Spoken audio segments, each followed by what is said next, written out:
ये कहानी है गौतम बुद्ध और एक दुखी भिखारी के बीच की। बुद्ध जिन्हें कैसे भिखारी का जीवन बदल दिया।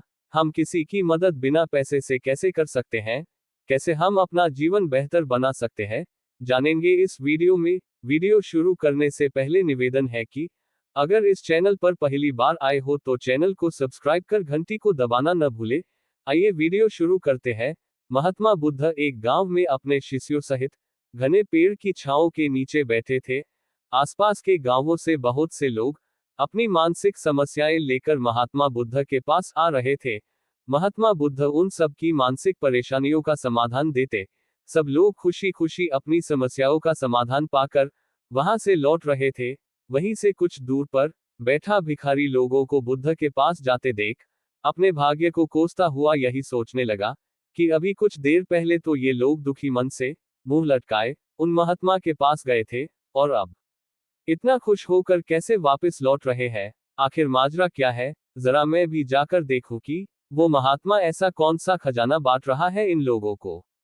वे इतने प्रसन्न हुए कि उनके चेहरे लाल हो गए। जब वो दुख भिखारी कुछ नजदीक गया तो उसने देखा कि ये महात्मा तो लोगों को प्रवचन देकर लोगों के दुख का निवारण कर रहे हैं। ये देखकर भिखारी के मन में भी तीव्र इच्छा हुई कि क्यों न मैं भी इन महात्मा को अपना दुख बताऊं। मुझे भी अपने दुख का समाधान अवश्य मिलेगा। बस फिर क्या था, समाधान पाने की लालसा लिए भिखारी महात्मा बुद्ध के सामने पहुंचा और हाथ जोड़कर प्रणाम करते हुए बोला, हे महात्मा बुद्धा, मैं भी लोगों की मदद करना चाहता हूँ। मुझे लोगों की मदद करने की बहुत इच्छा है, लेकिन मैं कैसे मदद कर सकता हूँ। मैं बहुत गरीब हूँ। मेरे पास न तो पैसे हैं और न ही कोई ऐसी चीज जिससे मैं किसी की मदद कर सकूं। मैं कोशिश करने पर भी किसी की मदद नहीं कर सकता। मुझे भगवान ने इतना गरीब क्यों बनाया। हे महात्मा, मुझ पर कुछ कृपा करो। इतना बोलते हुए भिखारी रोने लगा। महात्मा बुद्ध बोले, आप बहुत अज्ञानी हैं, क्योंकि आप अभी तक इस भ्रम में जी रहे हो कि तुम्हारे पास कुछ नहीं, जबकि दूसरों को कुछ देने के लिए तुम्हारे पास बहुत कुछ है। तुम बिना धन और वस्तु के भी दूसरों की मदद कर सकते हो। तुम्हारे पास जुबान है जिससे तुम मीठे शब्द बोलकर किसी के दुखी चेहरे पर मुस्कान ला सकते हो। इन्हीं शब्दों की ताकत से तुम किसी के भी टूटते हौसलों को फिर से मजबूत कर सकते हो। इन शब्दों की शक्ति से आप किसी के भी मन में सकारात्मक विचारधारा के बीज बो सकते हैं और उसे गलत रास्ते पर जाने से रोक सकते हैं। तुम्हारे दो हाथों से किसी भी कमजोर या लाचार व्यक्ति की सहायता कर सकते हो। आपके दो आंखें किसी अंधे को रास्ता दिखा सकते हैं। तुम किसी के लिए दुआ कर सकते हो। ये हो सकता है कि उनके बुरे काम फिर से हो जाएं।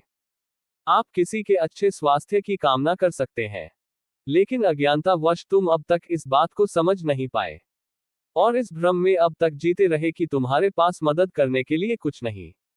किसी की मदद करने के लिए धन और वस्तु का होना अनिवार्य नहीं है। बिना धन और वस्तु के भी हम कई प्रकार से लोगों की मदद कर सकते हैं। महात्मा बुद्ध के ज्ञान से भरे ये सुंदर शब्द सुनकर भिखारी के चेहरे पर मुस्कान आ गई और वह खुशी से झूमता हुआ वहां से चला गया। इस बुद्ध मॉरल स्टोरी से हमने क्या सीखा? दोस्तों, महात्मा बुद्ध की इन बातों से बहुत कुछ सीखा गया। आजकल बहुत से लोग यह सोचकर दुखी होते हैं कि मेरे पास ये नहीं है, बल्कि जो आपके पास है उसी में संतुष्ट रहना सीखें और बिना मतलब के लोगों की मदद करें। इन्हीं से आपको परम सुख की प्राप्ति होगी। तो दोस्तों, ये बुद्ध मॉरल स्टोरी आपको कैसी लगी जरूर बताना।